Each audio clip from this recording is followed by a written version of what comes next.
Good morning dear students, welcome to study with Aakash. Study with Aakash में आपका स्वागत है।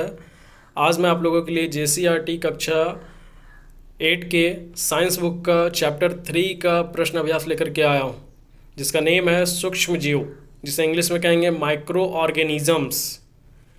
तो इसमें सबसे पहले हम लोग अभ्यास को देखेंगे। पहला प्रश्न है इसका, सही विकल्प का चयन कीजिए। जिसमें पहला प्रश्न है, ईस्ट का उत्पादन इनमें से किस चीज़ के उत्पादन में किया जाता है? तो इसके ऑप्शंस है चीनी, अल्कोहल, हाइड्रोक्लोरिक अम्ल, ऑक्सीजन। तो इसका सही आंसर होगा अल्कोहल।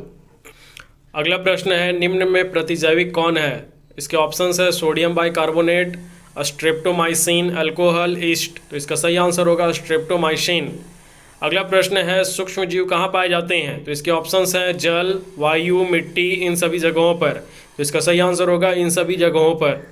अगला प्रश्न है, सबसे पहले कौन सा प्रतिजैवी खोजा गया था? तो इसके ऑप्शंस है पेनिसिलिन, स्ट्रेप्टोमाइसिन, टेट्रासाइक्लिन, इनमें से कोई नहीं। तो इसका सही आंसर होगा पेनिसिलिन। अगला प्रश्न है, चीनी को अल्कोहल में बदलने की प्रक्रिया क्या कहलाती है? तो ऑप्शंस हैं मोल्डिंग, किण्वन, नाइट्रोजन स्थिरीकरण, संक्रमण। तो इसका सही आंसर होगा किण्वन। अगला प्रश्न है, संचरणीय रोगों का सबसे मुख्य कारक है? तो इसके ऑप्शंस है चींटी, ड्रैगन मक्खी, मकड़ी, घरेलू मक्खी। तो इसका सही आंसर होगा घरेलू मक्खी। अगला प्रश्न है, डेंगू परजीवी का वाहक है? इसके ऑप्शंस है मादा एडिस मच्छर, घरेलू मक्खी, मादा एनोफ्लिस मच्छर, कॉकरोच। तो इसका सही आंसर होगा मादा एडिस मच्छर। अगला प्रश्न है, रिक्त स्थानों की पूर्ति कीजिए। जिसमें पहला प्रश्न है, लैक्टोबैसिलस जीवाणु दूध को में परिवर्तित कर देते हैं दही में। दूसरा है, हैजा के द्वारा होता है, जीवाणु के द्वारा। तीसरा है, राइजोबियम जीवाणु पौधे की जड़ों तथा ग्रंथियों में पाए जाते हैं, लेग्यूम।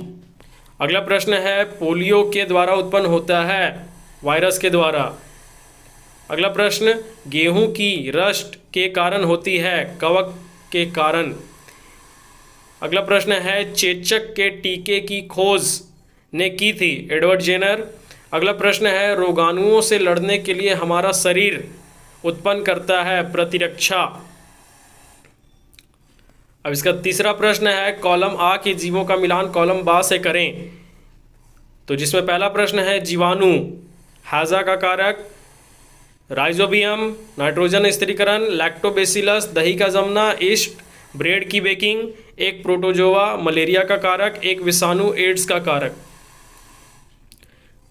अगला प्रश्न है, सूक्ष्म जीवों के मुख्य वर्ग कौन कौन से हैं? तो इसका उत्तर होगा, सूक्ष्म जीवों के 5 मुख्य वर्ग होते हैं। पहला जीवाणु, जिसे इंग्लिश में कहेंगे बैक्टीरिया। दूसरा कवक, जिसे इंग्लिश में कहेंगे फंजाई। तीसरा है प्रोटोजोआ, जिसे इंग्लिश में कहेंगे प्रोटोजोआ। चौथा है शैवाल, जिसे कहेंगे एल्गे। और पांचवा विषाणु, जिसे कहेंगे वायरस।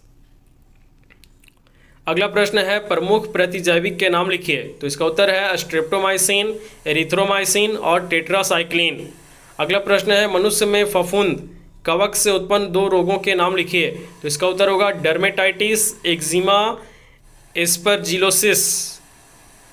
अगला प्रश्न है, खाद्य पदार्थों के परिरक्षण में प्रयुक्त 2 परिरक्षकों के नाम बताएं। तो इसका उत्तर होगा नमक, तेल, सोडियम बेंजोएट, सोडियम। अगला प्रश्न है, हमारे जीवन में उपयोगी 2 सूक्ष्म जीवों के नाम बताएं, ये हमारे लिए किस तरह उपयोगी हैं? तो इसका उत्तर होगा, हमारे जीवन में उपयोगी 2 सूक्ष्म जीवों के नाम, पहला पेनिसिलिन, दूसरा राइजोबियम। अब ये हमारे जीवन में किस तरह से उपयोगी है, ये हम देखेंगे। तो पहला पेनिसिलिन, पेनिसिलिन एक प्रकार का जीवाणु है जिसका उपयोग प्रतिजैविक एंटीबायोटिक्स बनाने के लिए किया जाता है। दूसरा राइजोबियम, राइजोबियम एक प्रकार का जीवाणु है जो लेग्यूम पौधों की जड़ों में उपस्थित होती है तथा ये जीवाणु नाइट्रोजन को नाइट्रेट में परिवर्तित कर देता है ताकि पौधे नाइट्रोजन का अवशोषण कर सके। अगला प्रश्न है, प्रतिजैविक क्या है? इसके उपयोग में कौन कौन सी सावधानियां रखनी चाहिए? तो इसका उत्तर होगा, सूक्ष्म जीवों से प्राप्त औषधियां जो बीमारी के कारक सूक्ष्म जीवों को नष्ट कर देती है अथवा उनकी वृद्धि को अवरुद्ध कर देती है, प्रतिजैविक अथवा एंटीबायोटिक कहलाती है, जैसे स्ट्रेप्टोमाइसिन, एरिथ्रोमाइसिन और टेट्रासाइक्लिन। प्रतिजैविक लेते समय बरती जाने वाली सावधानियां, हमें डॉक्टर की सलाह पर ही प्रतिजैविक दवाएं लेनी चाहिए तथा उस दवा का कोर्स भी पूरा करना चाहिए। अनावश्यक रूप से ली गई प्रतिजैविक शरीर में उपस्थित उपयोगी एवं लाभदायक जीवाणुओं को भी नष्ट कर देती है।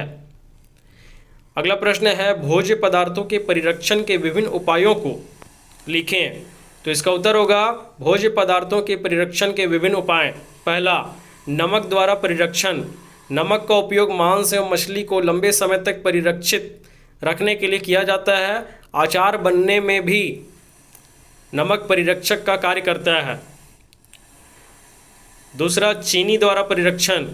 चीनी खाद्य पदार्थों में मौजूद नमी को कम कर जीवाणुओं की वृद्धि को रोक देती है। जैम, जेली आदि का परिरक्षण चीनी द्वारा किया जाता है। तीसरा है, तेल एवं सिरके द्वारा परिरक्षण। ये जीवाणुओं को मारकर भोजन को सुरक्षित रखते हैं। इस विधि से सब्जियां, फल, मांस, मछली आदि का परिरक्षण करते हैं। अगला है, गर्म एवं ठंडा करना। घरों में सब्जियां या अन्य कई चीज़ों को फ्रीज में रखकर उन्हें खराब होने से बचाते हैं। फ्रीज में कम ताप के कारण सूक्ष्मजीवों की वृद्धि रुक जाती है, जिससे ये भोजन को खराब नहीं कर पाते हैं। दूध को खराब होने से बचाने के लिए इसे उबाला जाता है, जिससे सूक्ष्मजीव नष्ट हो जाते हैं। थैलियों में आने वाले दूध को पैकिंग के पूर्व पाश्चरीकृत किया जाता है। इस प्रक्रिया में दूध को 70 डिग्री सेल्सियस पर 15 से 30 सेकेंड तक गर्म करने के बाद एकाएक ठंडा किया जाता है। इस दूध को बिना उबाले भी हम उपयोग कर सकते हैं। और पांचवा, इसका भंडारण एवं पैकिंग के द्वारा। आजकल वायुरोधी सील के द्वारा खाद्य पदार्थों का परिरक्षण किया जाता है। अगला प्रश्न है, टीकाकरण क्या है, यह हमारे लिए क्यों आवश्यक है?